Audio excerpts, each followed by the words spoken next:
มื้อนี้จะนำเสนอในหัวข้อเรื่ององค์ประกอบของศาสนาองค์ประกอบของพระศาสนานั้นมีอยู่5อย่าง 1. มีองค์ศาสดา 2. ศาสนาธรรม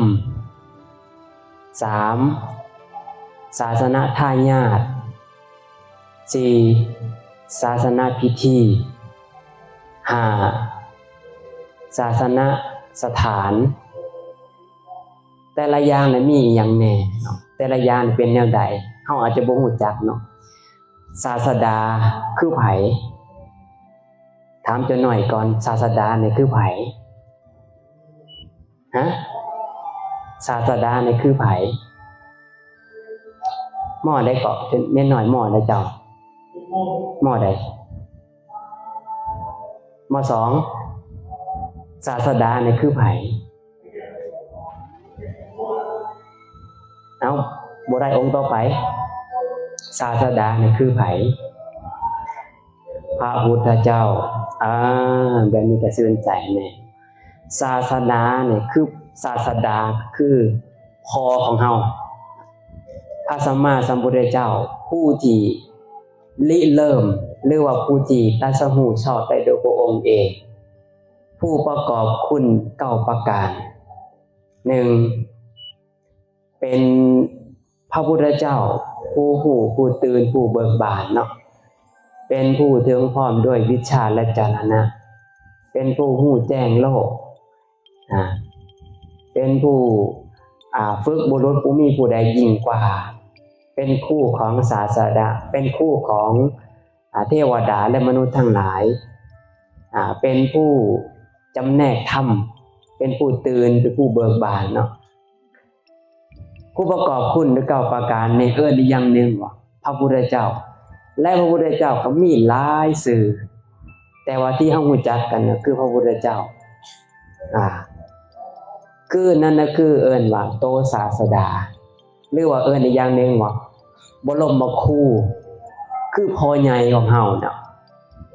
นะบ้านนี้พระพุทธเจ้าไปไสแล้วคุมื้อนี้ปรินิพพานแล้วยังเหลืออยู่อีกอย่างแน่ที่เฮาได้เห็นอยู่ห้อยตีนอาจารย์ห้อยตีนกระดูกยังอีกหาเงาศาสนายังหาเงาศาสนาเอาตอนนี้เฮาบ่เห็นดอกพระพุทธเจ้ามีหน้าตาแนวใดใหญ่สูงยาวสำหรับเฮาบ่ฮู้จักที่เห็นอยู่ตอนนี้พอเป็นได้เบิ่งได้แง่งคืออีหยังยังก็หูปั่นนี่หูปั่นพระพุทธรูปโอ้ยนี่องค์หนึ่งพระพุทธรูปแต่ว่าเฮาบ่ฮู้ดอกว่าพระพุทธเจ้าหน้าตาแนวใดและพระพุทธเจ้ารูปร่างหน้าตาคือบ่พระพุทธรูปคือหรือบ่คือบ่ฮู้ผู้หนึ่งก็บ่คือผู้หนึ่งบ่ฮู้คำตอบก็คือว่าบ่คือพระพุทธเจ้านั้นเกิดด้วยอำนาจพุทธคุณพระพุทธเจ้านั้นเป็นอจินไตยในโลกหมื่นกฐาตุนี้บ่มีผู้ใดสามารถเนรมิตให้รูปเหมือนพระพุทธเจ้าได้พระพุทธเจ้าเป็นอจินไตยเกินวิสัยของมนุษย์เกินวิสัยของเทวดาเกินวิสัยของท้าวมหาพรหมในโลกหมื่นกฐาตุแสนจักรวาลนี่นะบ่มีผู้ใดสามารถเนรมิตให้รูปร่างเหมือนพระพุทธเจ้าได้พระพุทธเจ้าเกิดด้วยบุญญาธิกาบ่แม่นจู่ๆแล้วสิมาเป็นพระพุทธเจ้าโดยเฉพาะพระพุทธเจ้าของเฮาบำเพ็ญบารมีมาจักเอาสงไขแม่นว่าสิอสงไขยเอาไปอีกต่อคือ9อสงไขย15อสงไขย20อสงไขยใครก็20อสงไขยยกมือขึ้นเอาไม่ออกได้จ้ะตั้งหลังพุ่นน่ะพระพุทธเจ้าเฮาบำเพ็ญบารมีจักอสงไขยคือบ่ปากเงียบอยู่ไม่ออก อย่าฟ้าวปากพวกหน่อยพวกเจ้าอย่าปากทำไม่ออกปุ๊ไม่ออกพระพุทธเจ้าเฮาสร้างบารมีจักอสงไขยกว่าจะมาเป็นพระพุทธเจ้าเนี่ยจักอสงไขย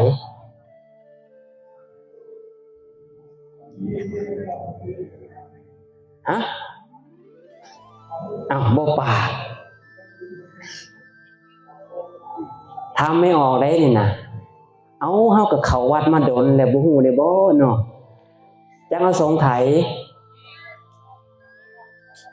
5บ่4 29มีผู้เดียวตอบถูกแน่นหน่อยยังงอนเนาะดำๆแหละๆนั่นน่ะเนาะ20อสงไขยพระพุทธเจ้าเฮาสร้างบารมีมา20อสงไขย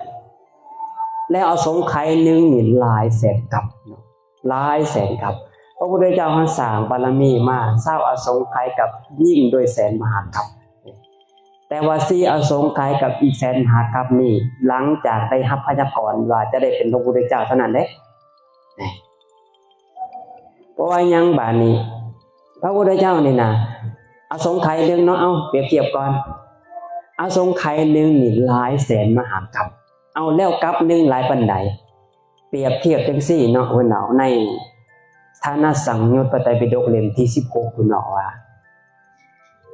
กัปนึงนี่นะใหญ่ส่ำใดหลายส่ำใดอายุของคนเพิ่นว่าเปรียบเทียบเหมือนกับคุดคุ้มนะคุดคุ้มกว้าง16กิโลยาว16กิโลแล้ว100ปีเอาเม็ดง่าเนี่ยทิ่มลงไปในคุ้มนั่น100ปีได้100ปีเนี่ยเอาเม็ดง่าเนี่ยทิ่มลงไปในคุ้มนั่นจนกว่าคุ้มนั่นเต็มคุ้มที่ยาว16กิโลกว้าง16กิโลนั่นเอาเม็ดง่าโยนลงไปเต็มจึงจะเอิ้นว่า1กับแล้วอสงไขยแหละนับประมาณบ่ได้นับบ่ถ้วนเลยไหนเมื่อพระพุทธเจ้าสร้างสมบารมียาวนานขนาดนี้แล้วก็เลยบ่แปลกว่าเป็นหยังสิ่งจะล่วงพ้นวิสัยของมนุษย์ล่วงพ้นของเทพทั้งหลายล่วงพ้นวิสัยของพรหมนะแต่ว่าปัจจุบันนี่ที่ยังเห็นอยู่ซี่ก็คือปัจจุบันที่ยังเห็นพระพุทธเจ้าอยู่ก็คือพระพุทธรูปเฮาบ่ฮู้บ่เห็นหน้าตาพระพุทธเจ้านี่นะหน้าตาแบบใดรูปร่างหน้าตานั่นใดเฮาบ่ฮู้เลยแต่ว่าอาศัยพระพุทธรูปนี่แหละเป็นแว่นแย้งว่าพระพุทธเจ้านี่หน้าตาแบบนี้กะเอาได้เนี่ยพระพุทธรูปนี่นะเขาก็สร้างสันนิษฐานจากลักขณสูตรเนาะเพิ่นบอกว่าพระพุทธเจ้านี่มีรูปร่างหน้าตาแบบนี้ตามพระสูตรเนาะบางคนก็บอกว่าสร้างอีหยังพระพุทธรูปพระพุทธเจ้าบ่ได้มีในพระไตรปิฎกถ้าว่าในลักษณะแบบนี้แสดงว่าบ่เคยเปิดในพระไตรปิฎกจักคำเลยได้ยินแค่เขาเจ้าเว้าในพระไตรปิฎกก็มีพระพุทธรูปพระปฏิมาภาษาบาลีพุทธารูปก็นี่เฮาก็เว้าอยู่เด้พระปฏิมาองค์ตัวแทนของพระสัมมาสัมพุทธเจ้า แล้วสร้างและเป็นบาปบ่เป็นเฮาอาจจะเคยได้ยินเนาะประเทศเพื่อนบ้านโจมตีกันเว้าเรื่องพระพุทธรูปเขาบ่ได้มีความรู้เนี่ยบ่เคยอ่านพระไตรปิฎกเลยอาศัยคนใดคนหนึ่งบอกออกมาแล้วก็เชื่อกัน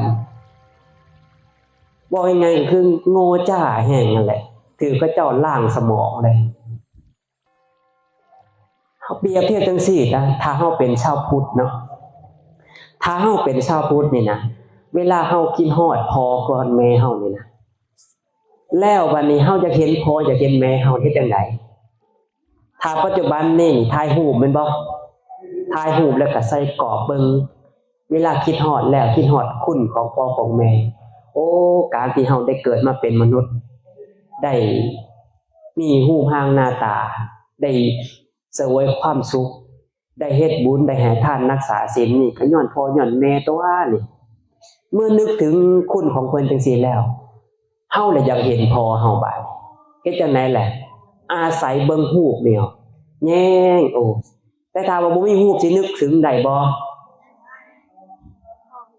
ถ้าว่าบ่มีรูปนี่นะถ้าเพิ่นตายไปแล้วนี่นึกพ่อบ่ถ้าว่าบ่เคยเห็นได้ซะเจ้าบ่เคยมีพ่อมีแม่เจ้าตื่นขึ้นเกิดขึ้นมาแล้วฮู้บ่พอเจ้าหน้าตาแนวใดบ่แน่เฮาบ่เคยเห็นหน้าพ่อหน้าแม่เลยนี่นะแล้วจู่ๆแล้วเกิดขึ้นมาแล้วสิเห็นแล้วสิฮู้จักว่าหน้าพ่อหน้าแม่แนวใดบ่ฮู้อาศัยมีรูปเท่านั้นจะเกิดขึ้นว่าพ่อเฮาหน้าตาแบบนี้แม่เฮาหน้าตาแนวนี้แต่พวกเฮาก็คือกันเฮาบ่ฮู้จักว่าพระพุทธเจ้าหน้าตาแนวใดอาศัยพระพุทธรูปได้ขาบแล้วคุณของพระพุทธเจ้าอยู่ที่พระพุทธรูปบ่แม่นเฮาขาบเพื่อระลึกถึงซื่อประเทศเพื่อนบ้านเพิ่นเนาะจังได๋เพิ่นเนาะเนี่ยแม้แต่พระยุทธลาวคือกันบ่ให้มีพระพุทธรูป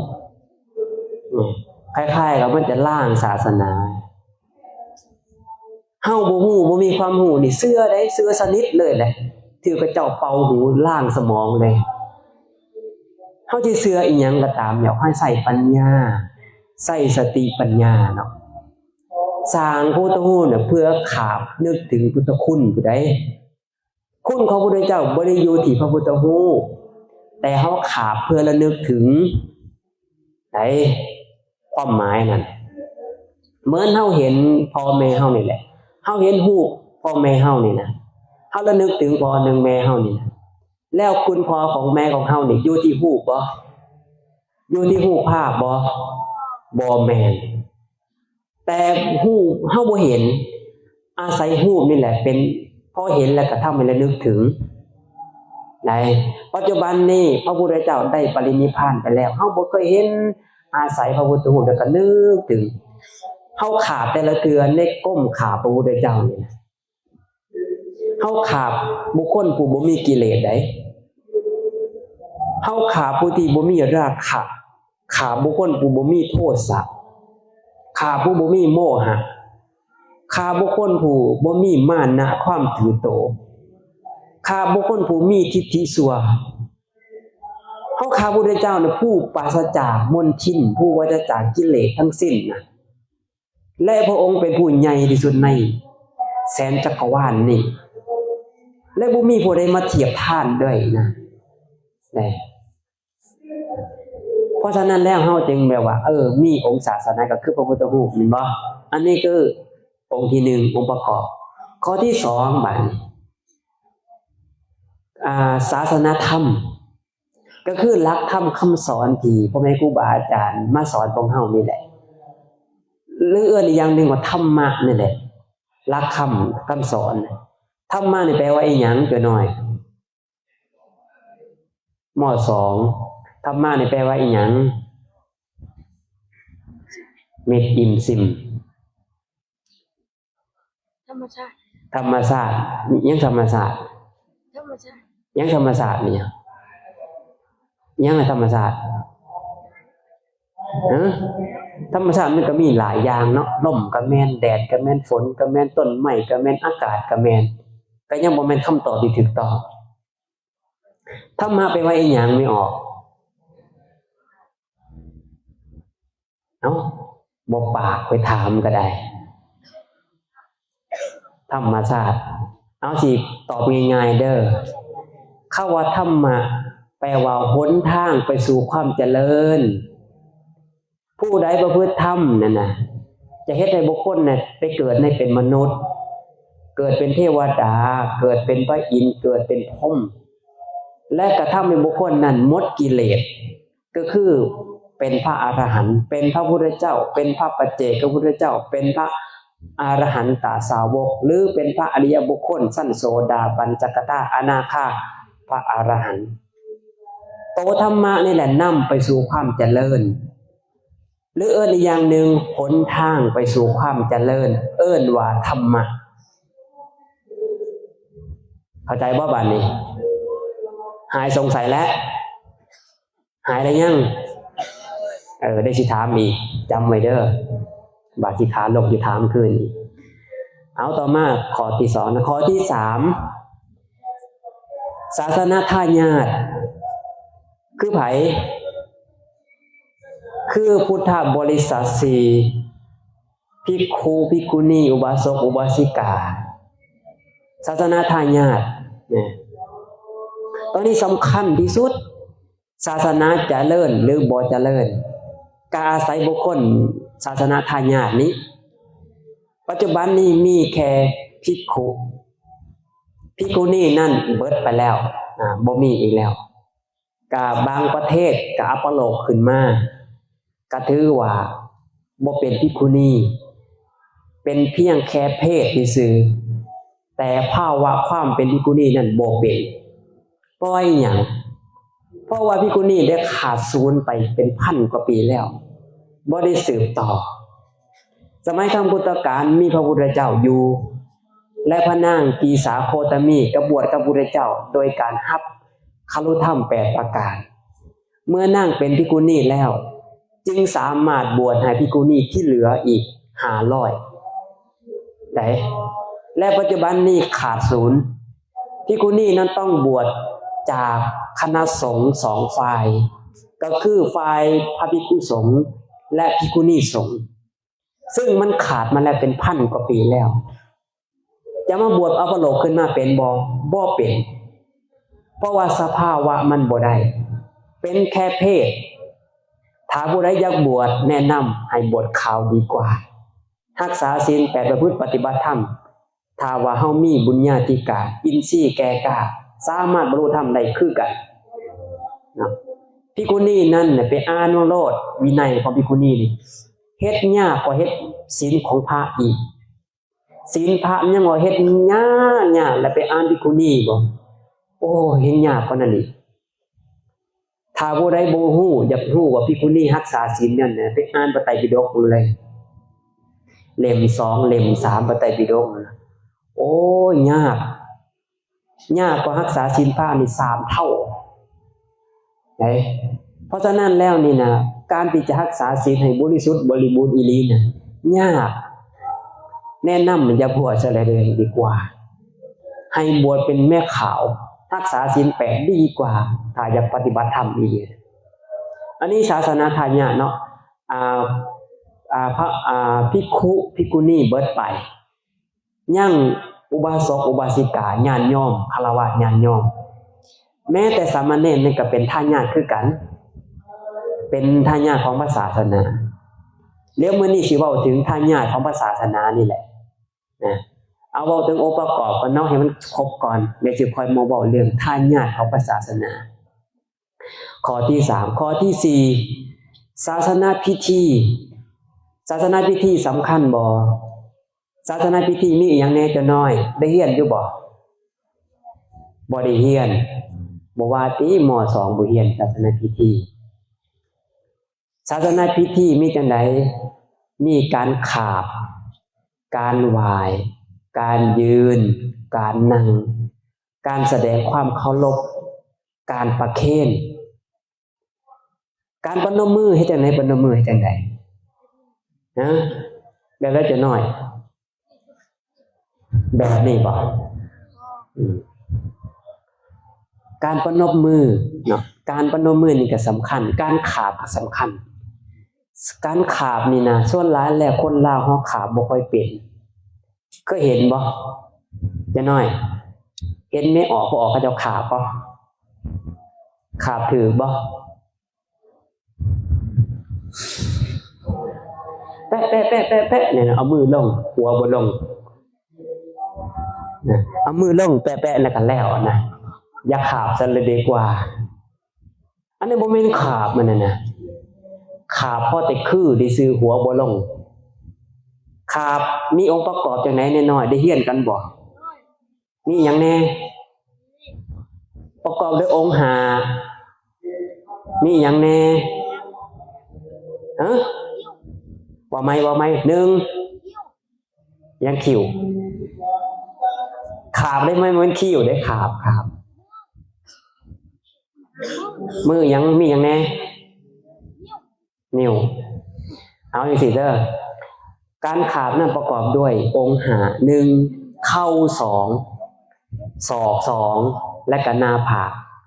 เฮาเวลาขาเตือเฮาศอกทั้งสองนี่ต้องแตะพื้นแล้วก็หัวนี่หน้าผากของเฮาต้องแตะพื้นนะเห็นบ่การไหว้การขาบการยืนประนมมือการประเคนก็มีองค์ประกอบการไหว้พระรับศีลการฟังเทศน์การจุดดอกไม้ธูปเทียนบูชาต้นศรีมหาโพธิ์สิ่งต่างๆจัดว่าเป็นศาสนาพิธีเนาะศาสนาพิธีเอาข้อสุดท้ายข้อที่5ศาสนาสถานศาสนาสถานคืออีหยังกุฏิเสนาสนะกุฏิศาลาต้นศรีมหาโพธิ์เจดีย์นั่นเป็นสัญลักษณ์ของศาสนาเป็นศาสนาสถานเป็นที่เคารพข่าวไหว้สักการะบูชากุฏิวิหารลานพระเจดีย์ต้นศรีมหาโพธิ์นะและสถานที่ศักดิ์สิทธิ์ต่างๆซึ่งเกี่ยวกับเมื่อขาบแล้วนึกถึงพุทธคุณธรรมคุณสังฆคุณพระธาตุอิงหั่งนี่เป็นศาสนสถานบ่เป็นหรือบ่เป็นเป็นจังได๋คือแกว่งหัวเป็นหรือบ่เป็นพระธาตุพนเป็นบ่เป็นพระธาตุหลวงเป็นบ่เป็นจัดว่าเป็นศาสนสถานที่ขาบเป็นสถานที่เคารพสักการะบูชาขาบแล้วนึกถึงพุทธคุณธรรมคุณสังฆคุณอันนี้คือองค์ประกอบศาสนา5อย่างเอาทวนอีกทีนึงเนาะทวนอีกทีนึง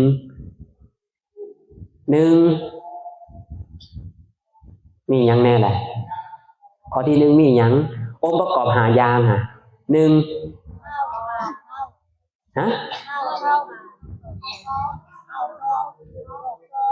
องค์ประกอบของศาสนาบ่แม่นองค์การขาบนะองค์ประกอบของศาสนามีอีหยัง1ศาสดาสติว่าซั่นเอาคนละเรื่องกันแล้วบาด1ศาสดา2ศาสนธรรม3ศาสนาทายาท4ศาสนาพิธี5ศาสนาสถานเอาอีกทวนอีกทีนึงเพื่อความจำ1ศาสดา2ศาสนาธรรม3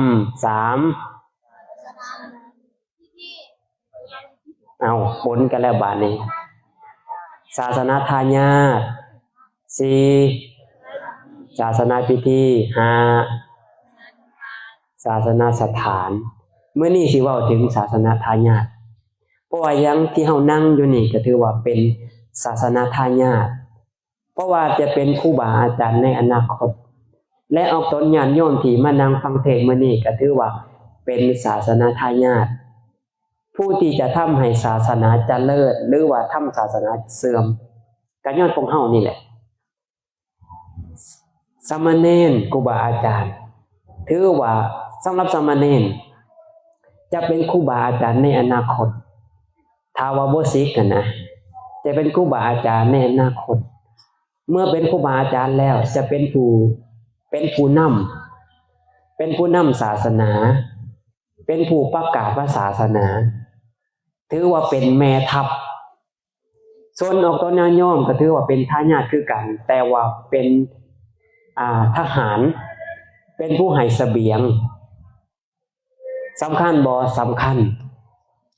การประกาศศาสนาให้เจริญรุ่งเรืองนั้นก็อาศัยหลายฝ่ายทั้งที่เป็นพระภิกษุสงฆ์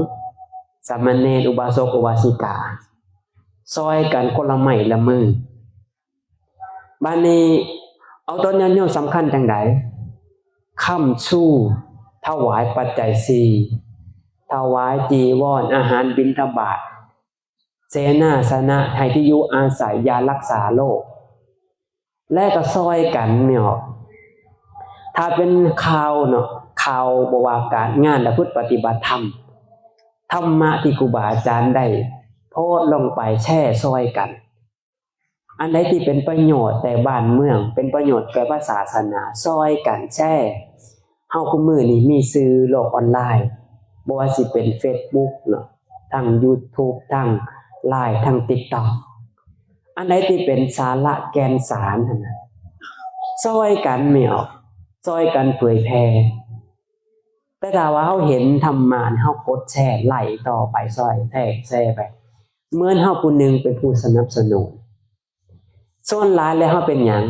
สนใจในสิ่งที่มันบ่เป็นประโยชน์ข่าวที่เป็นการเมืองก็ดีข่าวพิษลูกพิษเมียกันก็ดีฆ่ากันก็ดีข่าวที่มันบ่มีสาระอีหยังเนี่ยเฮานี่สนใจเด้สังเกตเบิ่งโลดนี่นะถ้าคลิปที่เป็นธรรมะนี่นะคนเบิ่งนี่นะบ่หลาย100คน200คน1,000คนแต่ว่าคลิปที่มันบ่มีสาระประโยชน์อีหยังเนี่ยนะคนเบิ่งเป็นพันเป็นแสนเป็นล้านก็แสดงว่าคนเฮานี่จิตใจสุขภาพจิตนี่นะจึงแตกต่างกันเบิ่งจากการเบิ่งก็ได้คลิปอันไหนก็ตามที่มันบ่มีเนื้อหาสาระอีหยังนี่จะบ่ค่อยใส่ใจแต่เรื่องธรรมะนะซึ่งมันเป็นประโยชน์ต่อเฮาและก็เป็นประโยชน์แก่สังคมเฮาบ่ค่อยมักแชร์กันบ่ค่อยใส่ใจเพราะฉะนั้นแล้วเฮาซอยกันไม่ออก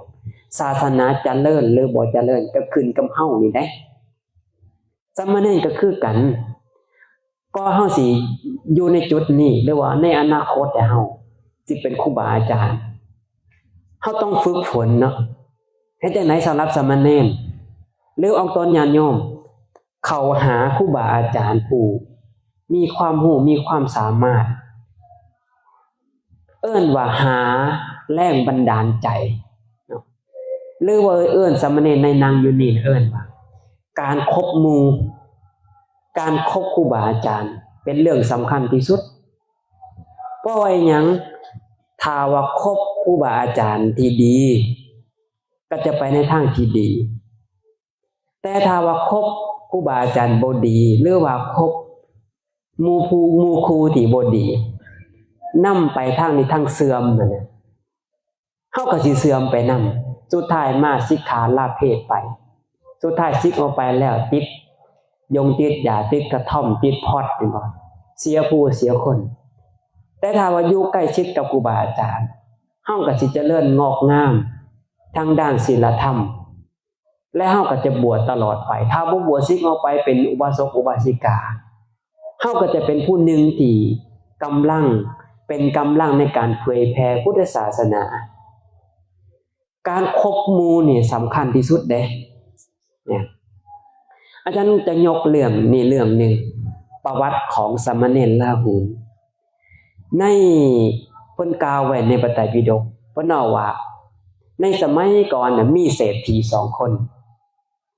เศรษฐีคนหนึ่งอุปถัมภ์ฤาษีองค์หนึ่งเศรษฐี2คนแล้วก็มีฤาษี2คนเนาะ2องค์มาฉันเขาในเรือนเศรษฐีบ้านนี้ฤาษีองค์หนึ่งนี่ฉันเขาแล้วไปนอนอยู่ที่สวรรค์ชั้นดาวดึงส์พุ่นเด้บ้านนี้ฤาษีองค์หนึ่งฉันเพลแล้วไปนอนอยู่ที่ภพบาดาลเมืองพญานาคฤาษีองค์ที่ไปนอนอยู่ที่สวรรค์ชั้นดาวดึงส์ก็ลงมาก็เล่าให้เศรษฐีฟังว่าท่านเศรษฐีสมบัติของพระอินทร์นั่นมีหลายแนวนั้นดีจังสั่นดีจังสิเพิ่นแนะนำนะส่วนฤาษีอีกองค์นึงบัดนี้ฉันเขาแล้วไปนอนอยู่ที่ภพบาดาลเพิ่นก็เลยมาเล่าให้เศรษฐีอีกคนนึงฟังว่านี่ตามานี่นะไปนอนอยู่ที่ภพบาดาลเมืองพญานาคนี่เป็นเมืองพญานาคนะมีแต่เพชรนิลจินดาเขาของกินของใส่บ้านเฮือนของพญานาคเป็นเรื่องนี้เศรษฐีฟังแล้วก็อยากเป็นพญานาคบัดเอาเนี่ยบ้านนี้เศรษฐีคนหนึ่งฟังสมบัติของพระอินทร์ก็จะเป็นพระอินทร์บัด เฮ็ดบุญเนี่ยตั้งใจเฮ็ดบุญแล้วก็ปรารถนาอยากเป็นพระอินทร์เศรษฐีอีกคนนึงปรารถนาจะเป็นพญานาคโอ้โหหลังจากเมื่อสองเศรษฐีตายไปก็สมใจอยากสมความปรารถนาเศรษฐีคนหนึ่งตายไปแล้วไปเกิดเป็นพระอินทร์อยู่ที่สวรรค์ชั้นดาวดึงส์อีกเศรษฐีคนหนึ่งตายไปแล้วไปเกิดเป็นพญานาคแล้วก็มีทรัพย์สมบัติหลายแล้วก็มีเมียหลายมีนางนาคเป็นเมียแต่เมื่อเป็นพญานาคแล้วบาดนี้มีความทุกข์ในบาดทุกข์ที่สุดทุกข์กว่ามนุษย์อีกหลายเท่า10เท่าเพราะอย่างพญานาคมีความทุกข์อยู่แล้วหนึ่งเวลาหลอกขาบเจ็บปวดเกือบตายสองเวลานอนจะกลายร่างเป็นพญานาคและเวลาเสพสมกับนางนาคก็สิกลายร่างเป็นนาคมีความทุกข์เวลาตายก็ถูกหลอกขาบนี่สินะลักษณะเช่นนี้เนาะมีความทุกข์อยู่แบบนี้พญานาคนี่ก็โอ้อยากพ้นจากเป็นพญานาคเฮ็ดจังได๋อยู่เนี่ยนะบานี้หมู่ที่เป็นเศรษฐีเนี่ยตายไปเกิดเป็นพระอินทร์ก็เลยซองญาติลงมาเบิ่งหมู่ของเฮานี่ไปเกิดเป็นหยังน้อจังได๋ปรากฏว่าฮู้ว่าหมู่เจ้าของนี่เป็นพญานาคโอ้ยปรารถนาบ่ควรปรารถนาตัวนี่ปรารถนาในสิ่งที่บ่สมควรปรารถนาเป็นมนุษย์ก็ยังไคอันนี้ปรารถนาเป็นสัตว์เดรัจฉานทุกข์ก็ทุกข์บรรลุธรรมก็บ่ได้โอ้ยจังแม่นโง่เด้เนาะว่าประมาณนี้แหละเพิ่นว่าเลยลงมาหาหมู่ที่เป็นพญานาคก็เลยบอกว่าสหายเป็นจังไดมาจังไดสองคนนี่ก็จำกันได้บาดนี้ก็เล่ากันให้ฟังถามสารทุกข์สุขดิบบัดนี้หมู่ที่เป็นพระอินทร์นี่นะก็เลยบอกว่าแล้วท่านปรารถนาหยังเป็นพญานาคต่ำขนาดนี้คือปรารถนาโอ้ยว่าซั่นเฮากับหลงคาล่มฤาษีว่าซั่นนะเว้าจนอยากเป็นนั่นน่ะถ้าจังซั่นนี่ปรารถนาเป็นเทวดาบ่ดีบ่ว่าซั่นโอ้ก็ดีอยู่ว่าซั่นนะแล้วเฮามีวิธีว่าซั่นนะเฮ็ดจังได๋อันถ้าจังซี่เนี่ยเฮาจะไปนิมนต์พระพุทธเจ้ามารับท่านอยู่ที่เมืองบาดาลนี้มื้ออื่นนี่ขอให้ท่านนี่นะเกียมอาหารต้อนรับพระพุทธเจ้าปูอาสนะเกียมอาหารต้อนรับถวายพระพุทธเจ้าเด้อได้ว่าซั่นนะพระอินทร์นี่ก็เข้าไปหาพระพุทธเจ้าแล้วก็นิมนต์พระพุทธเจ้าไปรับท่านอยู่ที่เมืองบาดาลยุคสมัยนั้นยุคสมัยของพระพุทธเจ้าพระนามว่าอโนมัตสีสัมมาสัมพุทธเจ้าอุบัติขึ้นมาในโลกยุคนั้น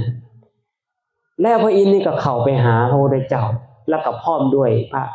สาวกหลายแสนองค์เนาะแล้วก็ลงไปในบาดาล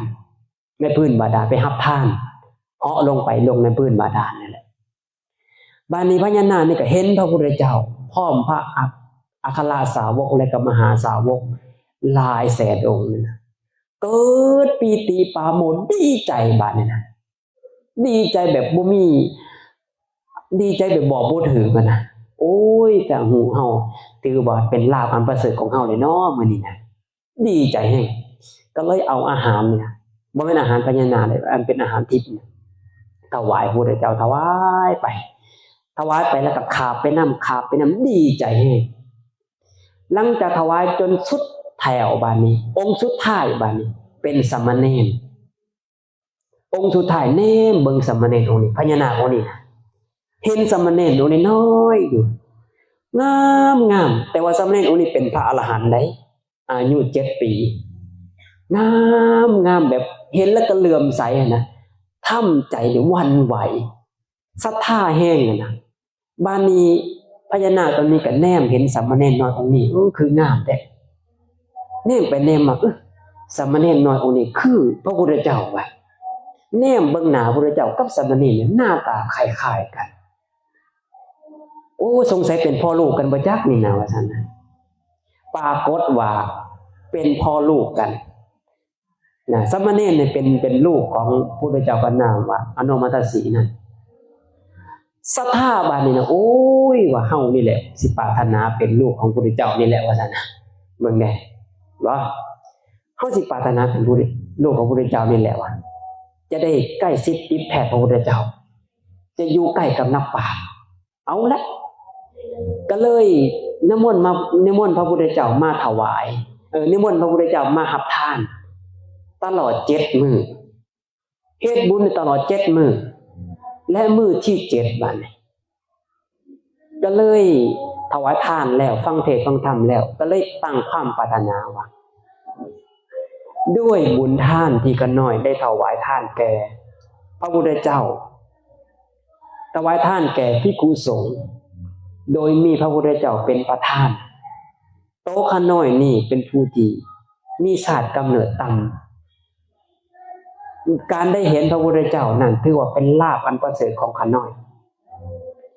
บ่ได้ปรารถนาอยากเป็นความเป็นพญานาคข้าน้อยบ่ได้ปรารถนาความเป็นมนุษย์บ่ได้ปรารถนาเป็นเทวดาบ่ได้ปรารถนาเพื่อจะเป็นพระอินทร์ข้าน้อยบ่ได้ปรารถนาเพื่อจะเป็นท้าวมหาพรหมแต่ที่แท้แล้วข้าน้อยปรารถนาตำแหน่งสามเณรเหมือนสามเณรองค์นี้สามเณรองค์นี้นี่นะเป็นผู้ใคร่ในการศึกษาเหมือนสามเณรองค์นี้เหมือนลูกพระองค์นี้ขอให้กษัตริย์ได้ขอให้ข้าน้อยได้เกิดเป็นลูกของพระพุทธเจ้าเป็นสะพานให้เพิ่นเหมือนสามเณรองค์นี้แหละเมื่อสะพานในพญานาคตนนี้ตั้งความปรารถนาจังซั่นแล้วพระพุทธเจ้าก็เลยตัดออกมาว่ามหานาคราชเนาะมหาบพิตรความปรารถนาของท่านที่ปรารถนาตอนนี้บ่ได้สูญเปล่าความปรารถนาของท่านนี่สำเร็จผลแน่นอนนานไปในอนาคตท่านจะได้เป็นลูกของพระพุทธเจ้าชื่อว่าลาหุนในยุคสมัยของพระพุทธเจ้าพระนามว่าโคดมอีกบ่นานพญานาคนี่ก็ดีใจแห่งเปล่งเสียงออกมาสาธุสาธุสาธุสาธุสาธุดีใจแห่งนะและท่องเที่ยวไปในหลายภพหลายชาติเนาะชาติสุดท้ายก็ได้มาเป็นสามเณรลาหุนบวชตอนอายุ7 ปีแล้วได้สำเร็จเป็นพระอรหันต์อีกองค์หนึ่งเป็นผู้เลิศทางด้านเป็นผู้ใคร่ในการศึกษาเหมือนสามเณรเฮานี่แหละเหมือนพระอาจารย์บอกได้ข้างต้นนั่นแหละการตีสามเณรเนี่ยจะเลื่อนงอกงามหรือว่าเสื่อมขึ้นที่การคบหมู่ขึ้นที่การคบค้าสมาคมกับครูบาอาจารย์แต่ว่าที่วัดองค์มาเนี่ยอาจารย์เนี่ยบ่ห่วงดอกเพิ่นสอนดีอยู่ครูบาอาจารย์เพิ่นก็สอนดีแนะนำดีบ่น่าห่วงแต่ว่าทั้งนี้ทั้งนั้นส่วนสามเณรจะเอาทำตามที่พ่อแม่ครูบาอาจารย์สอนนั่นเป็นอีกเรื่องนึงเนี่ยอันนี้ก็เห็นว่าเห็นบ่พญานาคตัวนี้ตะโกนว่าเป็นเศรษฐีเป็นหมู่กันแต่ว่าปรารถนาเป็นพญานาคแต่ว่าย้อนหมู่คู่แนะนำเนาะแนะนำในทางที่ดี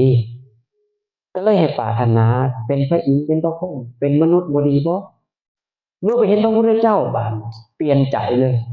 ปรารถนาจะเป็นตำแหน่งมหาสาวกเป็นผู้เลิศทางเรื่องการศึกษาและก็เป็นลูกของพระพุทธเจ้าเห็นบ่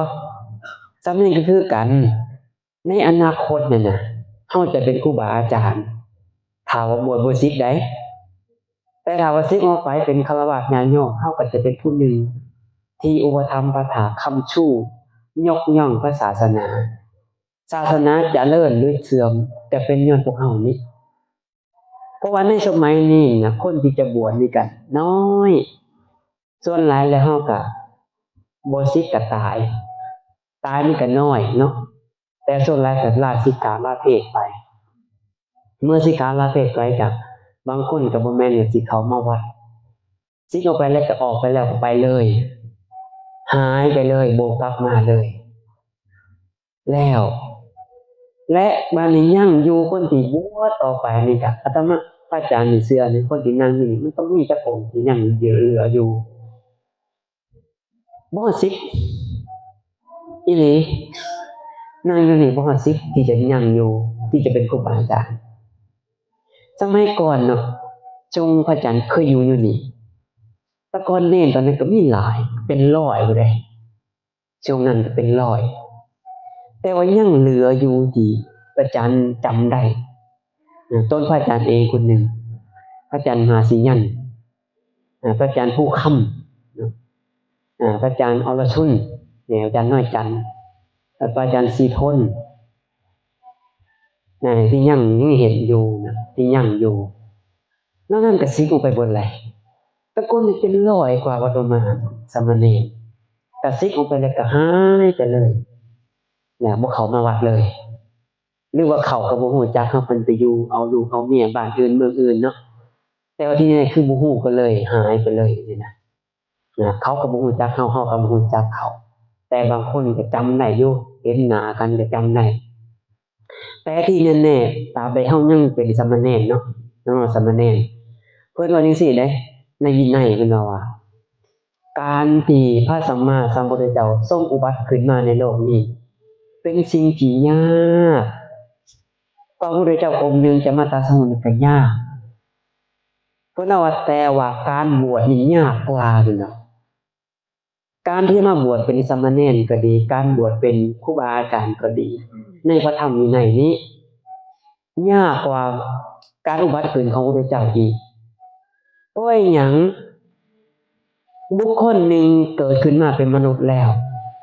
บางเทื่อเกิดขึ้นมาแล้วหูหนวกบางคนตาบอดบางคนพิการหรือบางคนอาการครบ32แต่ว่าเป็นคนบ่มีศรัทธาหรือบางคนมีศรัทธาแต่ว่าบ่พร้อมบางเทื่อก็ฆ่าลูกฆ่าเมียฆ่าครอบครัว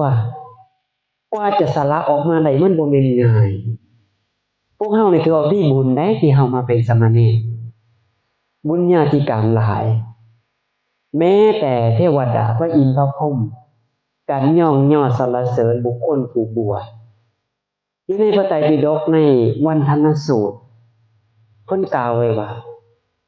ท้าวสกาจอมเทพหรือพระอินทร์เนี่ยเพิ่นได้กล่าวกับมาตาลีเทวบุตรว่าเฮานี่นะตอนนั้นเนี่ยนะพระอินทร์นี่นะก้มขาทิศทั้งสี่ทิศตะเวนออกทิศตะเวนตกทิศใต้ทิศเหนือค้านะมาตาลีเทวบุตรก็เลยถามว่าพระองค์เป็นไงในทั้งสอง